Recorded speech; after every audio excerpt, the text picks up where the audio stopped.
Salam alaikum. Exercice 04 sur les applications linéaires. Soit f, l'application linéaire définie par f est définie de l'espace vectoriel R3 dans l'espace vectoriel R3 qui a tout triplé x, y, z de l'espace vectoriel R3 associe l'image par f, le triplé x moins z, première projection, 2x plus y moins 3z, deuxième projection du triplet, et moins y plus 2z, la troisième projection. Et soit, alors regardez bien que cet exercice diffère un petit peu des trois exercices précédents. Et soit E1, E2, E3, la base canonique de l'espace vectoriel R3, c'est-à-dire la base canonique de l'espace de départ. Premièrement, calculer l'image par f du vecteur E1 de la base, du vecteur E2 de la base et du vecteur E3 de la base. Cette base, bien sûr. Deuxièmement, déterminer les coordonnées des images f de E1, f de E2, f de E3 dans la base canonique. La base canonique, bien sûr, ce sont des images, donc dans la base canonique de l'espace vectoriel d'arrivée, R3, celui-là. Troisièmement, déterminer le noyau de f, car f est une base de l'image de f. Les solutions. Alors, première et deuxième question, je vais les faire en même temps. Alors, l'image du vecteur E1 par f, alors, il ne faut pas oublier, ou bien vous devez connaître que le premier vecteur de la base canonique de R3, c'est le vecteur dont les coordonnées sont 1, 0, 0. Ceci correspond à x, 1 correspond à x, 0 à y et 0 correspond à z. Donc d'après la définition de f, l'image d'un quelconque triplet x, y, z, première projection x moins z, x moins z, 1 moins 0, x moins z, 1 moins 0, deuxième projection, 2x plus y moins 3z, 2x plus y moins 3z. La même chose, la dernière projection, c'est moins y plus 2z, moins y plus 2 fois z. Ceci, je vais le faire pour les trois vecteurs. Alors, je ne vais pas perdre un petit peu de temps pour expliquer ceci. Donc, j'obtiens 1 moins 0, c'est 1, première projection. Deuxième projection, 2 fois 1 c'est 2, moins 0, moins 0 c'est 2. Troisième projection, moins 0 plus 2 fois 0 c'est 0. Et regardez bien que ce vecteur c'est E1, 1 fois E1, moins, plus 2, pardon, j'ai fait une petite erreur ici, plus, j'ai oublié ici, alors je dois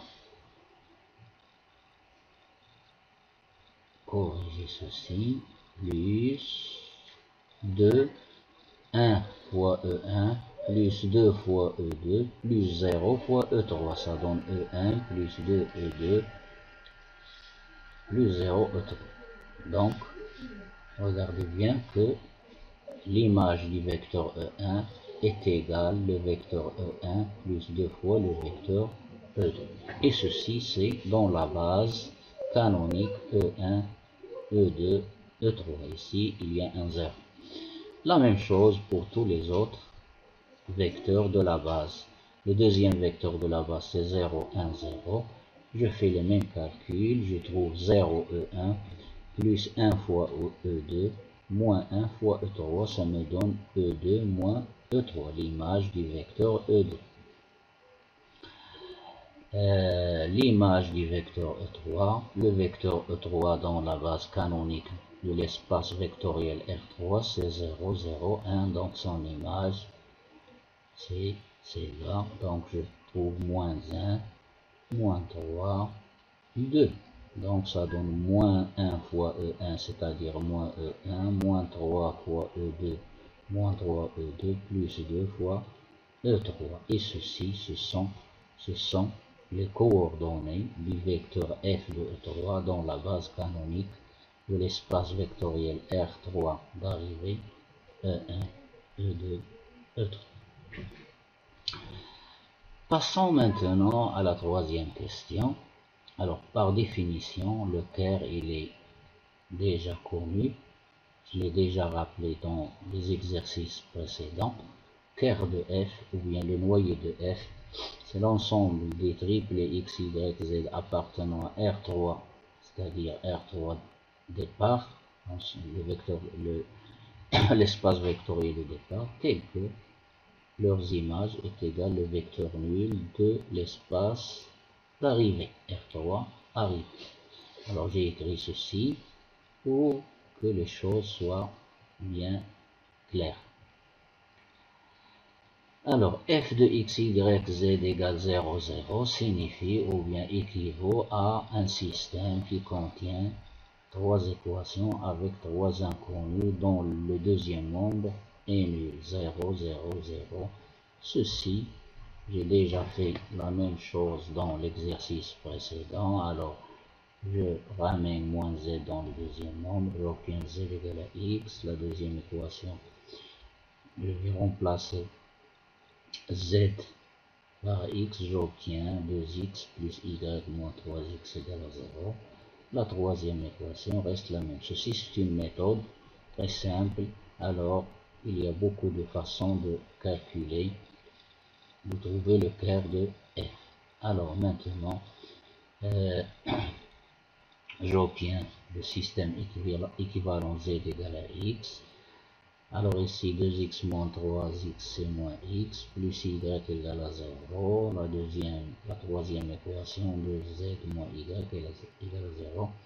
Ceci équivaut toujours à z égale à x, moins x plus y égale à 0. Alors je remplace z par x, ça donne 2z moins y égale à 0. Alors je le remplace ici, pardon. 2 fois z, c'est 2 fois x, moins y égale à 0. Alors, ces deux équations, ce sont deux équations à deux inconnus. Donc, je rajoute ou bien j'ajoute les deux équations. Plus y moins y, ça disparaît, égale 0. Donc, j'obtiens 2x moins x, c'est x. Donc, x égale 0. Ceci donne x égale à 0. Je retiens la deuxième équation et la première. Donc, x égale à 0. Je remplace x par 0, j'obtiens z égale à 0. Et je remplace x par 0, j'obtiens y égale à 0. Donc, le ker de f, c'est l'ensemble formé par le singleton qui contient le vecteur nul 0, 0.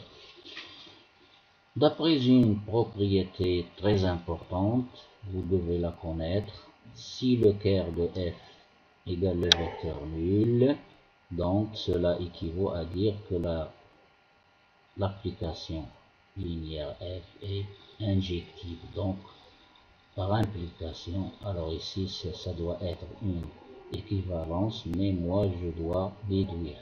Et par suite, f est injectif.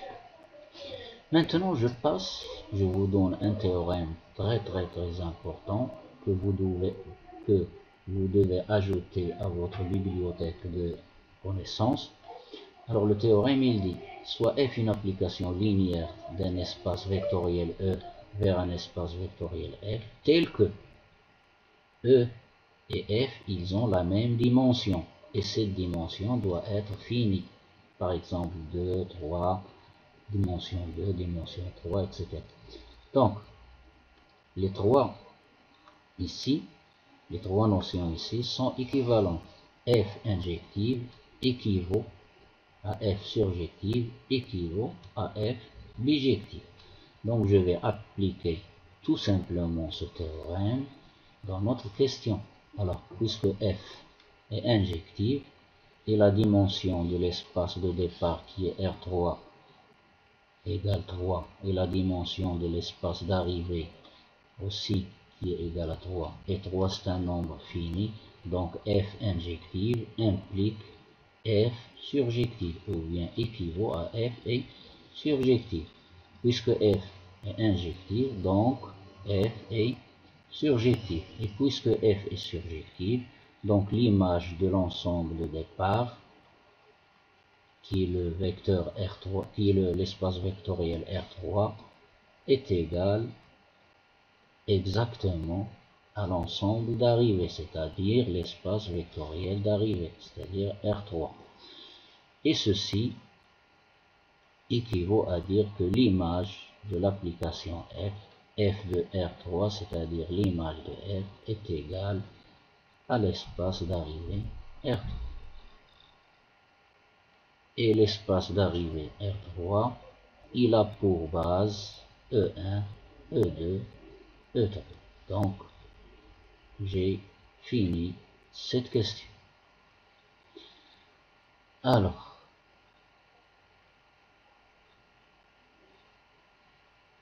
merci de votre attention et à la prochaine fois.